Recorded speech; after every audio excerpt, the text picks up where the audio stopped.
God gave you a brain. He expects it to be developed. God gave you a brain with nothing in it.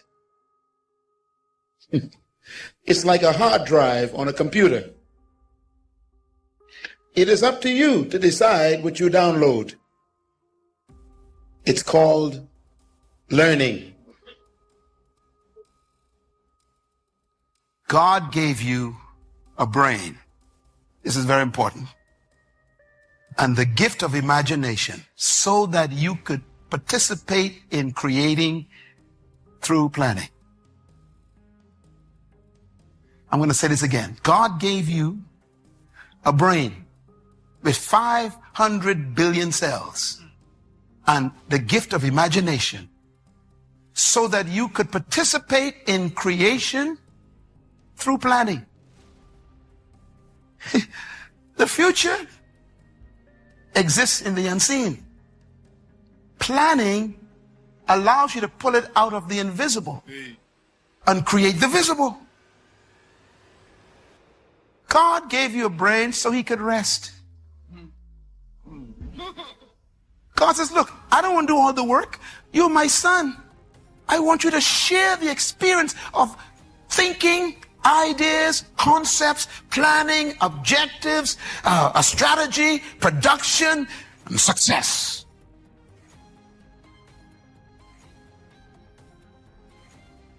Sometimes you ask the Lord for healing. The Lord says, yeah, I'll heal you.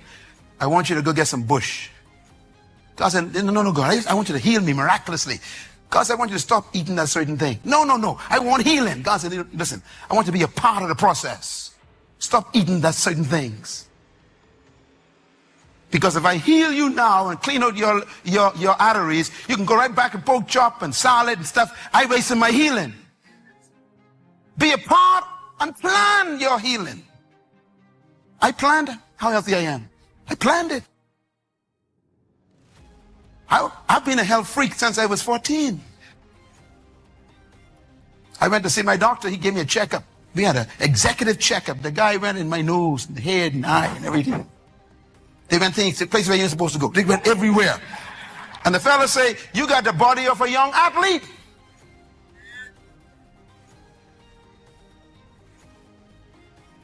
Plan your long life. Shut down them movies that are messing up your mind. Plan your future by the decisions you make every day. Cut off them friends that ain't taking you to the right direction, man. Stop coming to people always being negative. Plan your conversations with certain people. And know when to leave other people's presence. Know when it's time to go. Say, it's time for me to go now because what they're talking about ain't helping my future. And leave the presence of the people.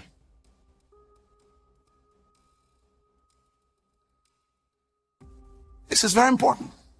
Number 2, planning is the highest expression of divine nature.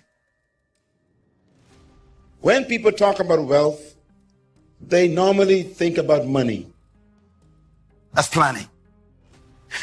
Matter of fact, God's plan for the death of Jesus was longer than 4,000 years, but we don't know the length before 4,000 years. But we got a hint. God says,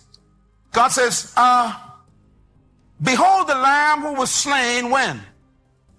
Before the earth was even made. That means I had already planned just in case you all fell. I killed him before. You all don't know how deep God plans. God said, look, I'm going to make arrangements for redemption that is not necessary yet. I'm going to plan your salvation before you even create it, just in case you mess up. Calvary was an eternal plan. God is a planner. And when you start becoming a planner, you become like God. You become like your Father. He likes that when you start planning. That's why God says, you plan, I direct your steps. You plan, I help you. You plan, I guide you. I like my kids to plan. Are you going to plan this year and plan your way out of where you are? And believe me, friends, don't get stuck by where you are, son. I know where you are is uncomfortable. Don't work on the present too long. Because the present It's the present. It's full of all kinds of depressions. Planning gives you your life back. It gives you your peace back. It gives you your confidence back. It gives you your joy back.